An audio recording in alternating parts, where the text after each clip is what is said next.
jour, des hommes sont arrivés avec leurs chapeaux et leurs grands bateaux. Ils avaient l'accent texan et ne parlaient pas un mot de français.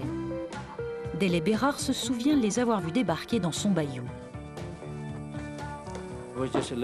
J'étais tout gamin quand j'ai vu ça. Des puits de forage qui arrivaient à travers les marais, avec du matériel, des grues. On était tous ébahis. On se demandait comment marchaient ces trucs. On traînait autour, en restant sur nos gardes. That goes again. Can that thing really tell where oil is? Not all together, Mr. Latour. Le cinéaste Robert Flaherty a filmé en 1948 la découverte de pétrole en Louisiane. I wish you bloody luck. You're gonna need it.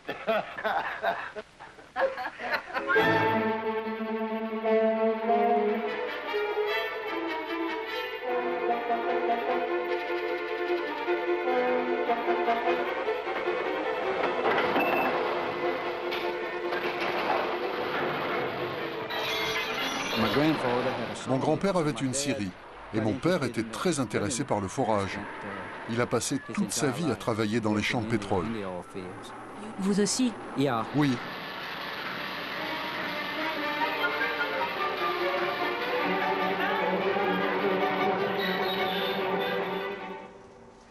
Délé Bérard était le patron d'une grosse société privée qui fournit toujours des équipements à la plupart des compagnies pétrolières. Je voulais devenir ingénieur dans le pétrole, mais on m'a dit alors qu'il n'y en aurait que pour 8 ans. J'ai choisi le civil. Ça, c'était il y a 50 ans. Et on aura encore besoin de pétrole ingénierie pour 30 ou 40 ans. Alors, on s'est tous bien plantés. Après la découverte de pétrole dans un champ de riz au sud de la Louisiane en 1901, c'est la ruée vers l'or noir. La prospection se propage comme une traînée de poudre et des structures métalliques vont pousser un peu partout dans les bayous. Le sous-sol des pauvres Cajuns est fabuleusement riche. Il y aurait plus de pétrole en Louisiane qu'en Alaska. Quand le marais a été moins rentable, on est allé en mer de plus en plus au large et de plus en plus profond.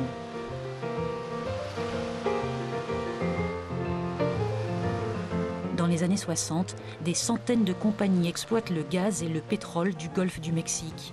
Et puis le déclin s'est amorcé. Aujourd'hui, 70% des compagnies sont parties prospecter ailleurs dans le monde. Cela fait juste un siècle maintenant que les puits d'huile, comme on dit en Louisiane, font vivre les paroissiens. C'est grâce à cet or noir que Loretta, comme beaucoup d'autres, a pu aller à l'école. Maintenant encore, les compagnies pétrolières lui assurent à elle et à de nombreux voisins un revenu confortable. Vraiment, il y a beaucoup de pétrole ici, mais c'est très, très creux. C'est profond? Oui, profond, mais il y en a beaucoup, beaucoup. Il y en a qui durent des années, et il y en a peut-être 5 ans, c'est fini, oui. Ce mois-ci, peut-être je vais gagner $6 000 juste pour mon terrain chez moi, oui. $6 000 par mois pour louer un coin de terrain, en croisant les doigts pour que la source ne se tarisse pas trop vite. Ça, c'est le bon côté du pétrole pour ceux qui vivent au pays des alligators. Il y en a d'autres, beaucoup moins positifs. En 100 ans, les conséquences sont visibles. Un drôle de paysage a poussé au milieu des marais et dans le golfe du Mexique. Du bord de la mer, on n'a plus le même horizon. Le trait de côte aussi est radicalement transformé, dévoré par un terrible problème d'érosion. Et puis, qui l'aurait imaginé? C'est aussi à cause du boom pétrolier que l'usage du français s'est éteint.